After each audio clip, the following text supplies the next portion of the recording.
Welcome to Everyday Nursing Knowledge Lectures, and today we will learn about heparin-induced thrombocytopenia. What is heparin? It's an anticoagulant or a blood thinner. It helps to prevent blood clot, and it helps to prevent existing clot from getting bigger or worse. And what is HED? It's a serious complication of taking heparin. Heparin can be given subcutaneous or IV. So in the presence of heparin, there is clot formation and the platelets drops. That's called thrombocytopenia. Platelets are blood cells, helps to form blood clot. If a patient is HIT positive, there is clot formation and platelet drops. So let's see how does that happen. When heparin is given, this heparin binds to a protein in platelet called PF4 to form heparin PF4 complex. This heparin PF4 complex activates the immune system, and this immune system make antibodies against the heparin. So this antibodies activate the platelet, which can lead to platelet aggregation and a blood clot formation. So the body is now using all the platelet that results in thrombocytopenia. So if a patient is HIT positive, that means the patient is at risk of forming blood clot, and as well as there is decrease in the platelet level, which is called thrombocytopenia. Now let's see what are the types of HIT. HIT can be type 1 and type 2. In type 1, the effect is temporary.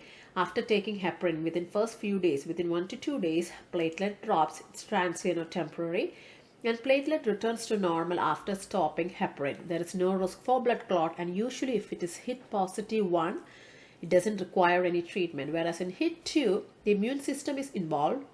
Immune system activate platelets that leads to blood clot formation, usage of all platelet that leads to drop in the platelet count. It's a medical emergency and it often requires treatment. Now, what are the tests used to diagnose HIT? Usually the blood test, which shows low platelet count, that is greater than 50% of drop in platelet after taking heparin.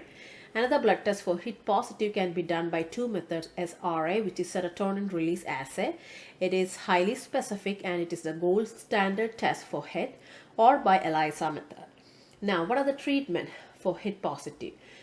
DC all forms of heparin. That means you cannot hep-lock any of the central venous catheter. No dialysis catheter should be hep-locked.